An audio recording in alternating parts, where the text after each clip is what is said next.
네, 이른바 엽기 토끼 살인 사건으로 불리는 신정동 연쇄 살인 사건, 현재 제보가 잇따르고 있다고 하는데요. 올해는 범인을 꼭 잡아야 합니다. 여러분도 함께 살펴보시죠. 서 팀장, 최근 경찰의 재수사가 활기를 띠고 있다고요? 네, 재수사를 시작했다는 소식을 확인했습니다. 2005년에 발생한 엽기 토끼 살인 사건에 대해 경찰청 미제 전담 수사팀에서 사건 당시 확보한 DNA 자료 그리고 새로운 첩보를 바탕으로 지금 재수사를 진행하고 있는 것으로 확인이 됐는데요. 경찰청으로 속속 제보가 들어오고 있고 이번에는 정말 그 진범을 잡을 수 있을지 경찰 수사에 좀 주목이 되는 시점입니다. 네, 어떤 사건인지 다시 한번 찬찬히 살펴보겠습니다. 무려 15년 전, 그러니까 2005년도에 발생한 사건이죠. 예, 그렇습니다. 첫 사건이 2005년 6월 6일에 벌어졌는데요. 피해자가 여성입니다.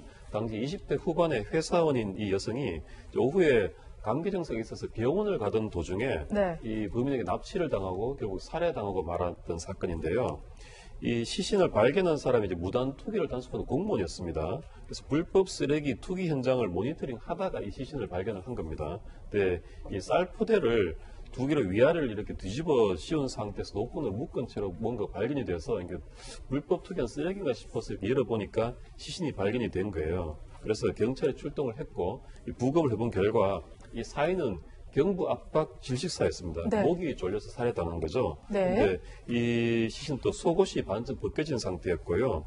또 여러 가지 복부에 과다한 출혈 등 여러 차례 폭행당한 흔적도 발견됐습니다. 그래서 이 성폭행당한 흔적도 좀 있었는데 하지만 이 정액 반응이 음성으로 나와서 결국 범인을 특정하는 데는 실패했습니다. 그럼 위원님, 성폭행을 네. 시도하다가 실패해서 살해했다, 뭐 이렇게 추정할 수 있을까요? 어떻습니까? 뭐 일단은 이 여성이다 보니까 네. 이 살해 과정에 성폭행이 수반될 수는 있겠죠. 근데 네. 이 첫 번째 사건만 가지고는 그 시신의 상태로만 봐가지고는 네. 어떤 성폭행의 목적이 100% 맞다고 네. 이렇게 단정할 수는 없었던 겁니다. 그렇군요.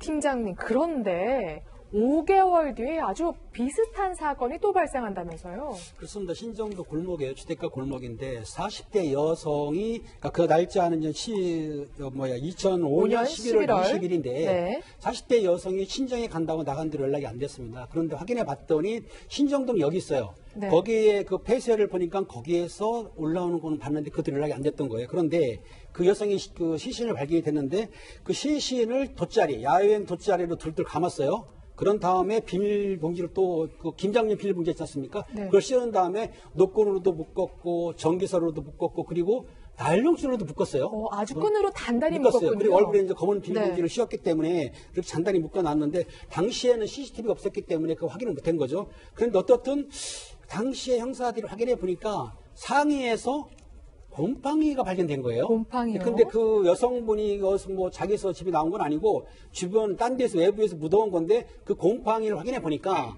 보통 우리가 반지하에 살면 눅눅하니까 곰팡이 끼지 않습니까? 네. 그러니까 반지하에 생기는 곰팡이이기 때문에 아마 이 피해 여성이 반지하 방에서 피해를 당한 다음에 아마 옮겼을 것이다. 그렇게 추정이 된 거예요, 그게.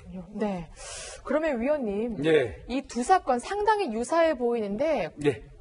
동일범의 소행이라고 봐도 되겠습니까? 동일범을 판단하는 기준은 여러 가지가 있어요. 이 장소, 신정동 쪽이니까 유사하죠. 그렇죠. 그다음에 공격의 방법, 그다음에 살해 어떤 이 상처, 그다음에 그 이후에 시신을 처리하는 과정 이런 것 등등을 전부 따져볼 때 두 사건은 그 가능성이 많다고 보는 건데요. 네. 특히나 공격 지점이 비슷했어요. 이제 그 부검에 의하면 후복 막강이라고 그러는데 후복 네. 막강은 이제 쉽게 표현하면 등 쪽입니다. 네.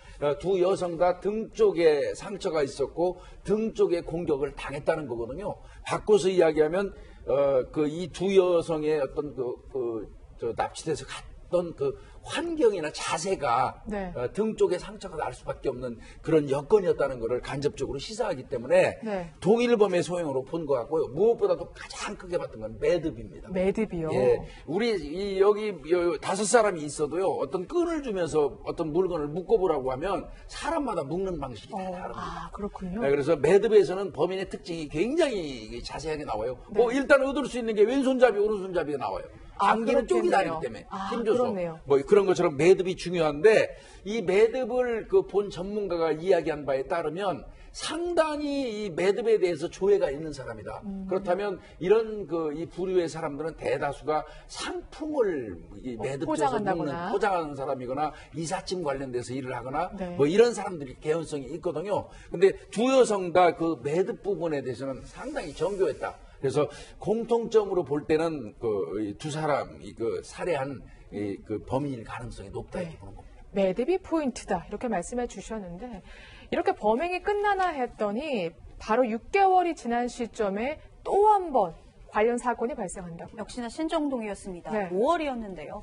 피해 여성이 지인들과 만나기 위해서 목동 오거리에 약속을 잡았습니다. 택시를 타고 가고 있었는데 잠깐 한눈을 파는 사이 목적지를 지나버립니다. 그리고 신정역에서 내렸는데요. 택시에서 내려서 다시 목적지로 거슬러 올라가고 있는데 누군가 이 여성을 부릅니다. 모르는 사람이었기 때문에 무시하고 그냥 길을 걸어갔는데요. 이 남성, 여성의 옆구리에 흉기를 들이대면서 납치를 한 겁니다. 도망치려고 했지만 지나가는 행인들에게 이 술에 취한 여자친구다 이렇게 둘러대면서 이 여성을 끌고 갔는데요. 도착한 곳은 반지하 방이었습니다. 그런데 이 반지하 방으로 끌려간 여성, 어디선가 또 다른 남성의 목소리를 듣게 됩니다. 그러니까 여성을 끌고 간 남성 외에 또 다른 남성이 이 남성에게 말을 거는 목소리를 들은 건데요. 그리고 또 한 가지 중요한 목격을 했습니다. 이 지하방 안에는 수많은 끈들이 널브러져 있었던 것을 이 여성이 기억을 하고 있다는 건데요. 앞서 두 건의 이 살인사건과 유사한 점이 발견이 되는 겁니다. 그렇네요. 첫 번째, 두 번째 사건과 아주 유사하게 핵심 증거였던 끈 여기서 발견이 됩니다. 그런데 여성이 도주를 한다고요? 그렇습니다. 네. 그 중에 그 범인 남성 하나가 바지를 벗고 화장실 간 사이에 그 피해 여성이 지하 방에서 튀어나와서 2층으로 올라간 거예요. 네. 2층에 올라가서 신발장 뒤에 숨어 있었습니다. 숨어 있으니까는 그 남성 두 명이 툭 같은 걸 들고 밖으로 튀어나왔어요. 네. 그리고 찾다 보니까는 없는 거예요. 그러니까 이제 뭐 죽여버리겠다 말도 했는데 그런 걸 다시 들어가는 사이에 여자가 도주를 했는데 그 당시에 그 신발장에 그 스티커가 붙어 있었는데 그 토끼 모양의 엽기 토끼가 붙어 있어가지고 엽기 토끼 사건이라고 했는데 어떤 그 여성이 도주를 했어요. 죽으라고 도주해가지고 초등학교 쪽으로 도망간 다음에 자기 남자친구를 연락을 해서 그래서 무사히 구조가 된 거죠. 탈출에 성공을 했군요. 성공을 한 거죠. 네. 반지하방에서 탈출했다. 그러면 두 번째 시신에서 발견된 곰팡이가 아마 반지하가 범행 장소일 것이다 이렇게 추정을 했었는데 그 부분 또한 일치합니다. 그러면 이 피해 여성, 세 번째 피해 여성의 진술을 토대로 범인을 잡았으면 될 것 같은데요. 예, 이 여성의 네. 진술에서 또 뭐 기억하는 게 없는지 경찰이 이제 물었습니다. 근데 이 여성이 그 범행 현장이 반지하에 있다가 탈출을 시도를 했죠. 네. 근데 밖으로 나가지도 못하고 그 바로 위층에 그 집이 있습니다. 근데 그 집 안으로는 들어가지 못하고 그 집 앞 그 계단 청계참에 놓여 있던 그 신발장 옆에 숨어 있었습니다. 네. 근데 그 숨어 있다 보니까 신발장 바로 옆에 그 엽기토끼라는 캐릭터가 있습니다. 이 엽기토끼 스티커가 붙어 있는 것이 눈에 띄었던 겁니다. 그래서 이게 사실 이것 때문에 이 사건이 엽기토끼 살인 사건이라고 불리게 된 어떤 그 계기가 된 건데요. 근데 이것밖에 기억을 못한 겁니다, 이 여성이. 그래서 그 뒤로 이제 도망쳐 나왔는데 이 일대가 그 다세대 주택이어가지고 다 사실 좀 담도 높고 비슷비슷한 그런 구조들의 건물입니다. 게다가 이 여성이 상당히 패닉 상태였기 때문에 그렇겠죠. 다른 것을 기억을 할 수가 없었던 거예요. 그래서 납치 장소가 반지하라는 것, 그 다음에 그 위층에는 엽기토끼 스티커가 붙어있는 신발장이 있었다는 것, 이 두 가지 단서를 확보할 수 있을 뿐이었습니다. 네. 3차 사건 이후, 그 이후로는 어떠한 범행도 포착하지 못합니다. 위원님, 범행을 멈춘 걸까요? 아니면 예. 관련성을 못 찾아서 우리가 모르고 있는 걸까요? 아무래도 이와 유사한 사건이 또 발생했다면 경찰이 주목을 받았을 거예요. 네. 경찰은 어떤 사건이 발생하면 수법이라든지 이런 거에서 공통점 아까 말씀드린 것처럼 찾고 그러거든요. 근데 그 이후에 이와 유사한 사건이 더 이상 그 동네에서 발생하지 않았다는 얘기는 네. 범인들이 그 동네를 이사했을 가능성이 상당히 높다고 볼 수 있습니다. 아, 이사했을 개연성이 있다. 이렇게 분석을 해 주셨는데 그 이후로는 사실 아무런 단서를 잡지 못하고 수사가 정체되는 듯 했습니다. 하지만 한 방송사의 보도로 현재 관련 몽타주가 공개되고 그러면서 제보가 잇따르고 있는데요. 실제로 결정적인 제보, 조금 이거는 알아봐야겠다 이런 제보도 많이 들어오고 있다고요. 특히 두 건의 제보를 좀 주목해야 할 필요가 네. 있을 것 같습니다. 2006년 9월에 신전동 다세대 주택을 방문한 이 사람이 있었는데 그때 당시에 엽기 토끼 스티커가 붙은 신반장을 봤다고 기억해낸 제보자가 나타난 겁니다. 그 당시에 그 안에 살던 사람의 얼굴도 기억한다고 증언을 했는데요. 두 번째 제보는 앞서 제가 말씀드린 경찰의 첩보입니다. 이 신정동 인근에서 그 당시 사건이 발생했을 당시에 이 성폭행 사건이 있었는데 그 사건으로 이미 붙잡혀서 복역을 한 2인조, 이 2인조가 이 범인일 가능성도 역시 경찰이 열어둔다는 것인데요. 장소나 그리고 뭐 시간의 유사성 때문인 것으로 보이는데 이 역시도 경찰이 좀 집중해서 수사를 할 것으로 예상이 됩니다. 네. 이 밖에도 변호사님, 한 아파트에서 비슷한 남성을 봤다는 목격담도 지금 잇따르고 있다면서요. 예, 그렇습니다. 범인의 몽타주가 공개된 이후에 이런 목격담이 나타나고 있는데요. 서울의 한 아파트 입주민 카페에 올라온 글입니다. 여기에서 어떤 그 글을 올리는 사람이 자신의 집 밤 12시 전후에 한 번, 그 다음에 또 40분 후에 또 한 번 이렇게 총 2번 모르는 남성이 자신의 집을 찾아왔었다. 그런데 보니까 얼굴을 가리고 있어서 이상하다 싶어서 대응을 안 했는데 연예인도 아니고 그냥 화장이야라고 이렇게 이상하게 생겼다라는 글을 올렸습니다. 네. 그래서 그 밑에 그 댓글에 또 이런 글이 있었습니다. 같은 아파트 입주민인데요. 자신도 비슷한 경험을 했다.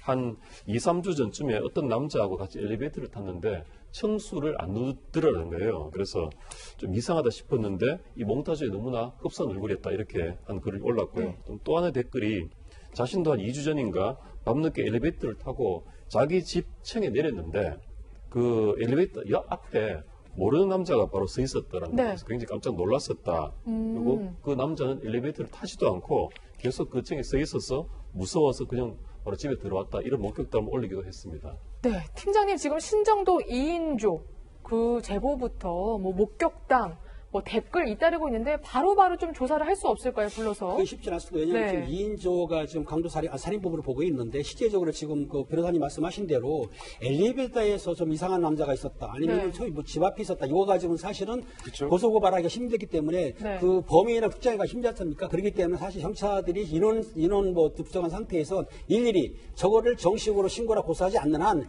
목격담만 가지고는 사실상 수사를 시작하기가 상당히 어려운 겁니다. 네. 그러면 위원님, 네. 지금 15년이 지났습니다. 올해는 좀 범인 잡을 수 있을까요? 뭐 여러 가지 제보도 있고 한데 이제 경찰이 재수사에 착수는 했습니다. 네. 서울청 이제 미제사건 전담팀에서 수사에 착수를 했는데 지금 굉장히 주목하는 건 이거 같습니다. 어떤 거요? 1차 사건 6월 6일 날 발생했던 1차 사건 여성의 몸에서는 범인의 DNA가 나오지 않았어요. 음성 네. 반응이었는데 2차 사건의 이 40대 여성한테서는 DNA가 나오기는 했는데 그 당시 DNA 감식 기술로는 그 체액을 어떻게 판단하지 못했어요.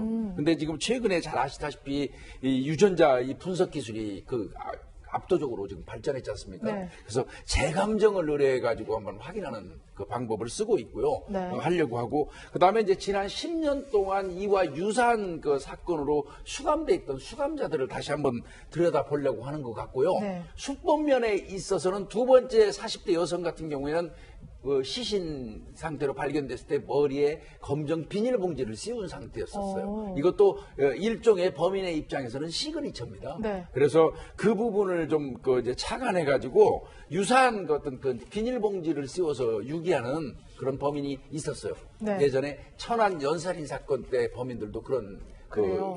현상으로 그 사체를 유기했거든요. 네. 그래서 그 사람들도 대상으로 좀 삼고 그러니까 여러 가지 수법이나 뭐 이런 것 등등으로 재수사를 단단히 하려고 하는 것입니다. 알겠습니다.